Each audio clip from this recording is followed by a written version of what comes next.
मूर्ख जोहरी। एक गांव में मेला लगा हुआ था। मेले में मनोरंजन के कई साधनों के अतिरिक्त श्रृंगार, सजावट और दैनिक जीवन में उपयोग में आने वाली वस्तुओं की अनेक दुकानें थीं। शाम होते ही मेले की रौनक बढ़ जाती थी। एक शाम रोज की तरह मेला सजा हुआ था। महिला, पुरुष और बच्चे सभी मेले का आनंद उठा रही थी। दुकानों में अच्छी खासी भीड़ उमड़ी हुई थी। उन्हीं दुकानों में से एक दुकान कांच से निर्मित वस्तुओं की थी, जिसमें कांच के बर्तन और गृह सज्जा की कई वस्तुएं बिक रही थी।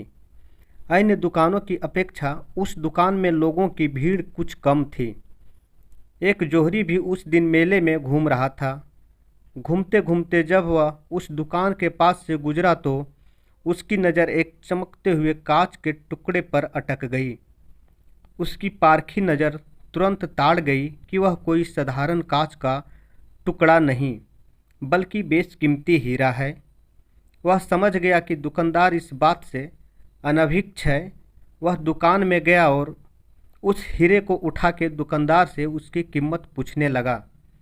भाई, जरा इसकी कीमत तो बताना। दुकानदार बोला, ये मात्र 20 रुपये का है। जोहरी लालची था। वह कम से कम कीमत में उस कीमती हीरे को हथियाने की फिराक में था।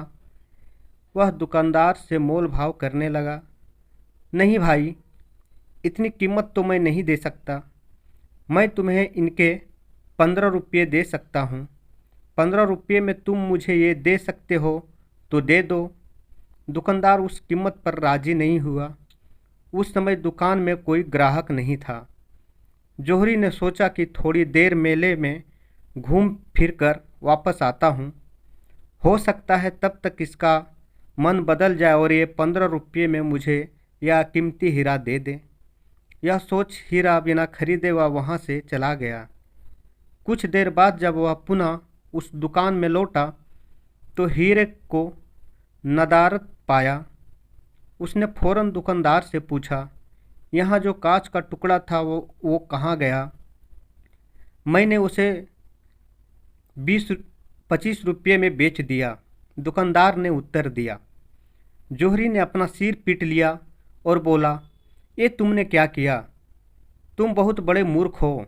वह कोई कांच का टुकड़ा नहीं बल्कि बेशकीमती हीरा था। मात्र 25 रुपये में तुमने उसे बेच दिया।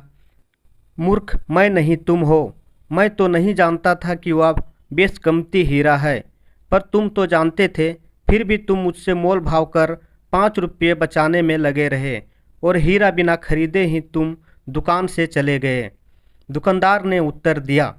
दुकानदार का उत्तर सुन जोहरी अपनी मूर्खता पर पछताने लगा और पछताते हुए खाली हाथ वापस लौट गया।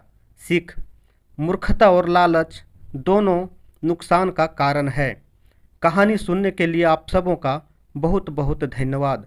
चैनल पर नए हैं तो सब्सक्राइब कर लें और कहानी अच्छी लगी हो तो लाइक और शेयर करना ना भूलें।